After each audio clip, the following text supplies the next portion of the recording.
Hello again. In today's Taekwondo lesson, I'm going to show you how to perform a front elbow strike.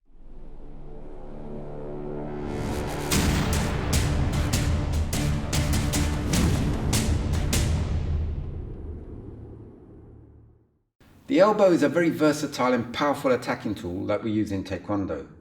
And it can be used in two ways. As a thrust, where you use the point of the elbow, or as a strike, where you use the front of the elbow.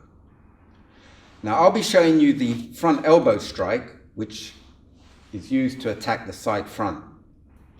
Now just a word about terminology. It's not called a front elbow strike because it's a front strike.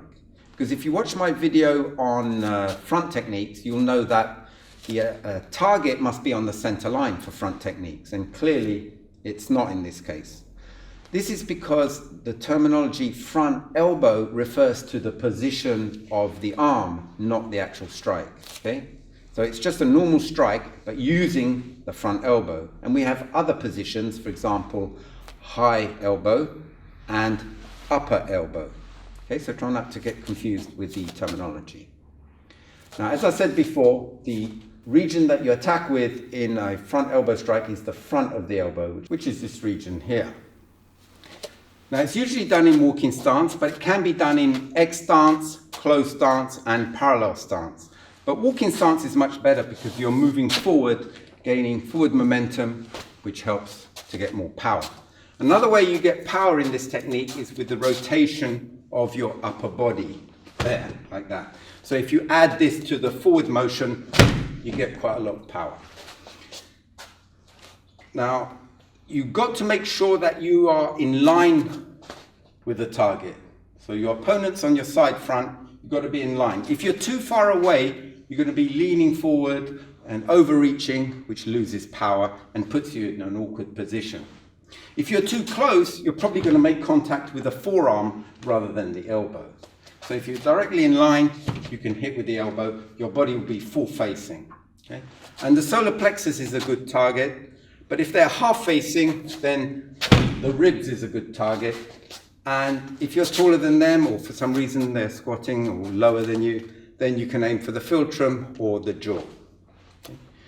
Now it's usually done as a reverse technique, because if you did it as an obverse technique, your foot can get caught up with their legs. Their legs can get in the way.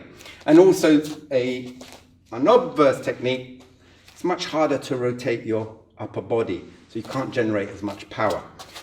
A reverse technique, you can generate power with your upper body much easier, like that.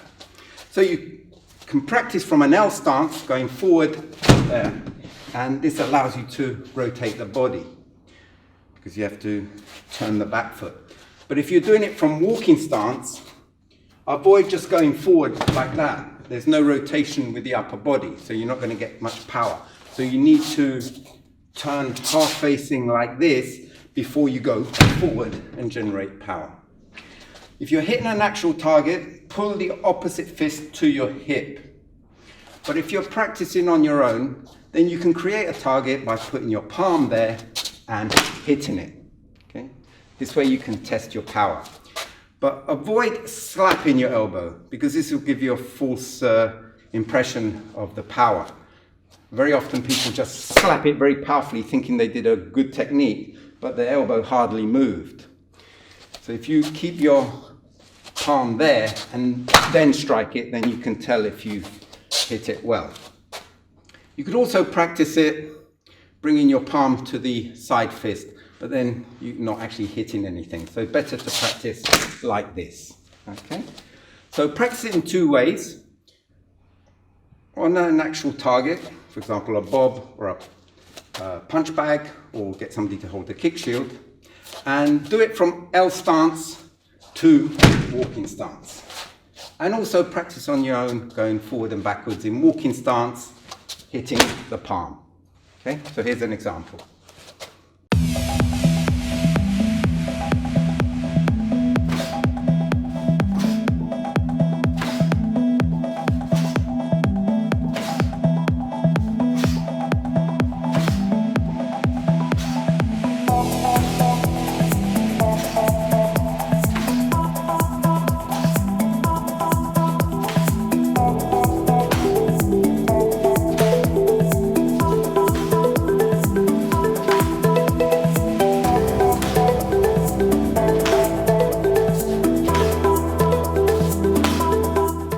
So that's front elbow strike. And it's one of the techniques that's in the pattern Yul-Gok tool, which I'll be covering quite soon. But in the pattern, it's done after a side piercing kick, which is quite tricky. So I'll be showing you how to do that when I get to the video on the actual pattern. So that's it for today. Please join me for my next Taekwondo lesson. And don't forget to subscribe if you haven't done so already. See you next time. Goodbye.